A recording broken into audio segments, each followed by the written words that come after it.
Alors, notre petite rubrique linguistique, comme on le fait souvent, à propos de l'anglais, quand il demande aux gens de se taire. Et, curieusement, le verbe se taire n'existe pas en anglais, au sens strict du terme. Sinon, sous une forme vulgaire, la ferme. Shut up, shut up.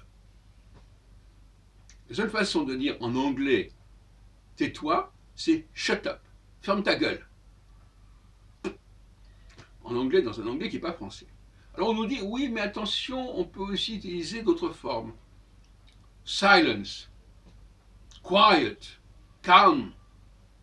Et comme par hasard, toutes ces formes sont d'origine française. Alors, c'est quand même intéressant. Là, on touche à un sujet important. La grossièreté du shut up, du shut up,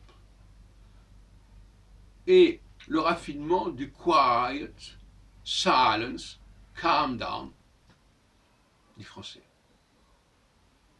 Alors, il y a peut-être d'autres expressions qu'on peut utiliser, mais globalement, il y a un contraste marqué parce que l'anglais n'a pas adopté l'idée de se taire, taiseux, celui qui se tait. En français, on dit tais-toi. Est-ce que tu peux te taire? Ce qui est quand même un peu plus poli que la ferme. Alors, je passe à un autre sujet, toujours dans le domaine de l'anglais. C'est la formation de l'adverbe en anglais. Je crois que j'en ai déjà parlé peut-être à un moment donné, il y a longtemps. Pourquoi est-ce qu'en anglais, les adverbes sont en LY? Par exemple, quiet, quietly. C'est-à-dire doucement. Qu'on retrouve en français, entre parenthèses, dans inquiet, je suis inquiet. Et dans la quiétude. Ne vous inquiétez pas. On l'utilise plus en français dans le domaine négatif que dans le domaine positif. On dit plutôt t'inquiète, vous avez même une expression très familière, t'inquiète. Et d'ailleurs, beaucoup de Français, quand ils disent t'inquiète, et quand ils apprennent même l'anglais à l'école, quiet, ils ne font pas forcément le rapport avec s'inquiéter. Tellement l'enseignement de l'anglais, en tout cas à mon époque, était problématique et un peu dérisoire. Alors, quelle est l'origine de ce LY que les Anglais mettent à toutes les sauces dès qu'il s'agit de transformer un adjectif en adverbe? Eh bien, selon moi, c'est une origine française, mais il manque un mot, comme dans les décrets en anglais.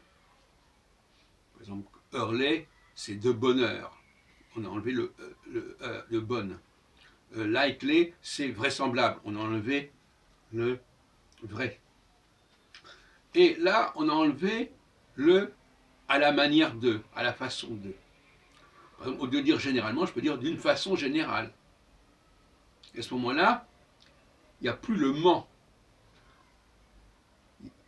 Bon, et l'allemand, d'ailleurs, le fait aussi. L'allemand, il utilise weise pour dire d'une façon ceci, d'une façon cela. Ce qui a plus ou moins disparu en anglais. Et donc, je pense que tout simplement, ce LY, c'est la forme LE du français au féminin, parce que d'une façon générale et d'une manière générale, sont des féminins. Manière et façon sont des féminins. Donc ça devient général, habituel, etc. Ce qui donne habitually. Bon. Donc voilà ce qu'on doit dire à ce sujet. Et puis alors, j'ai écouté récemment des émissions en anglais. Alors le mot question a beaucoup de succès en anglais. Question par ceci, question par cela, et c'est un mot typiquement français.